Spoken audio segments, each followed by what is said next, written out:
ফরেক্সে আমরা অনেকে এন্ট্রি নেওয়ার পর অস্থির হয়ে যাই।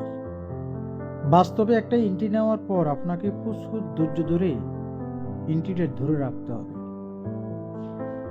ফরেক্স মার্কেটে উত্থান পতন থাকবে, আপনাকে সাঁতার কাটা শিখতে হবে। মার্কেট 200-100 পিপস এদিক সেদিক হলে আমরা অনেকেই হতাশ হয়ে যাই, অ্যাকাউন্ট জিরো হয়ে যায় আমাদের। এই মার্কেটে টিকে থাকতে হলে আপনাকে ধৈর্য ধরা শিখতে হবে, তারপর আসবে আপনার সফলতা। আমরা অনেকেই রাতারাতি অনেক কিছু করতে চাই, না শিখে অভিজ্ঞতা আমাদের সঞ্চয় না করে আমরা অল্প সময়ে অনেক কিছু আমরা অর্জন করতে চাই। আসলে অভিজ্ঞতা আপনি বাড়াতে হবে, আপনার অভিজ্ঞতায় আপনাকে কাজে দিবে।